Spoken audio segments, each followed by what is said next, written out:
Here we go, continuing on our spiritual journey. Have you thought about why you do what you do? I was called and I was told, Pastor, it would be a good idea if you would attend this event. There's going to be lots of city officials there, and it would be good for you to be seen, to have your picture taken, to make sure you make it in the newspaper. This is a good PR event. And so I thought about it and I went. A major catastrophe hit the area. It was terrible. People were hurting everywhere. Someone came to my office and said, Pastor, we need to get our church involved in helping people because the local media is going to be there and they're going to be taking pictures. Wouldn't it be nice if they saw us out there helping people?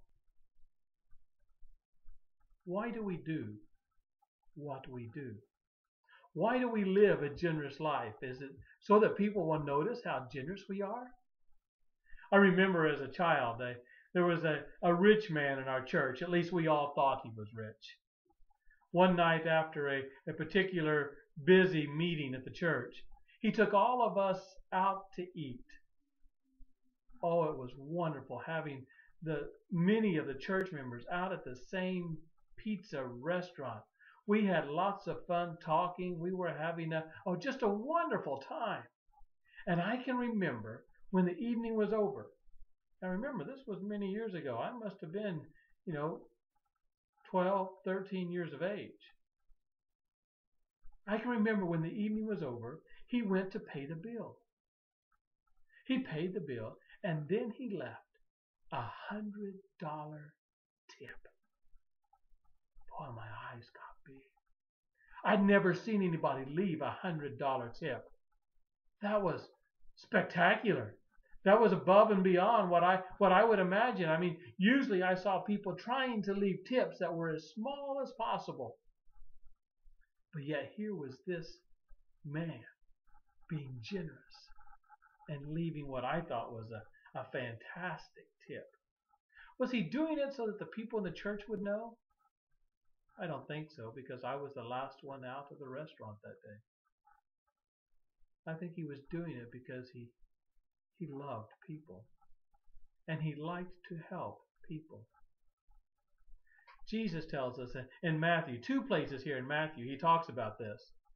Matthew chapter 6, our verses for today on our blog, says, when you give to the needy, do not announce it with trumpets as the hypocrites do in the synagogues or on the streets to be honored by men.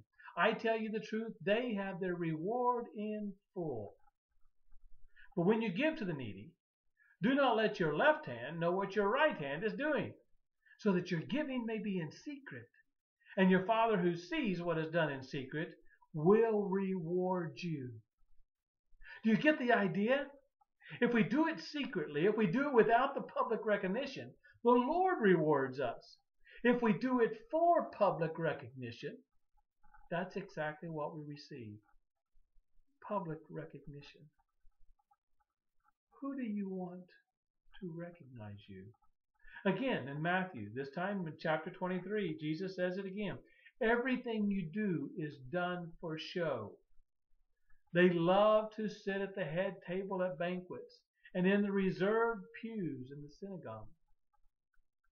Do we do what we do for show? The principle for today, the thought for today in living our generous life is, when you help the poor and needy, don't do it for public recognition. Do it for God.